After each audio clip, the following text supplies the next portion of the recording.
Вітаю вас на криптосайті, який працює з 2016 року. Мене звати Віктор. Це відео може бути корисним криптоновачкам, інвесторам або трейдерам, але не сприймайте його як фінансову рекомендацію. Всі рішення приймайте самостійно. Бажаю вам вдалих криптоінвестицій. Швидкий прогноз курсу біткоін на сьогодні, 16 травня 2023 рік. Пам'ятаєте, я перейшов на новий графік. По понеділкам, кому цікаво, подивіться відео більш розширене.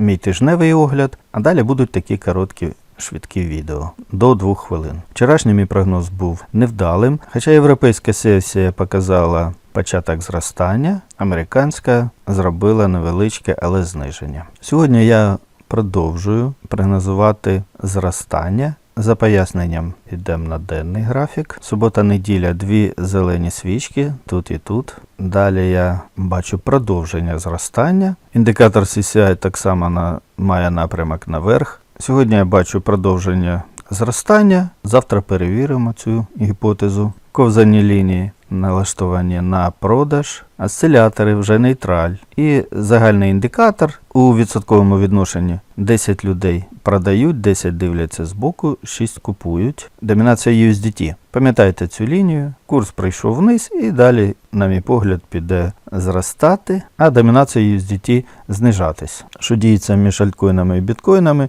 Розпочався альткоін сезон, не дуже потужно, але розпочався. Відстань між лініями потрошку збільшується. Тобто, указуючи на збільшення потужності альткоін сезону. Гадаю, моє бачення вам зрозуміло. Пишіть свої думки. Завтра перевіримо мій прогноз. Якщо відео сподобалось, лайкніть, підпишіться, поділіться. І по традиції головний прогноз: Російську Федерацію буде знищено. Україна розквітне в європейській родині. Не забуваємо донатити на ЗСУ. З вами був Віктор. До зустрічі!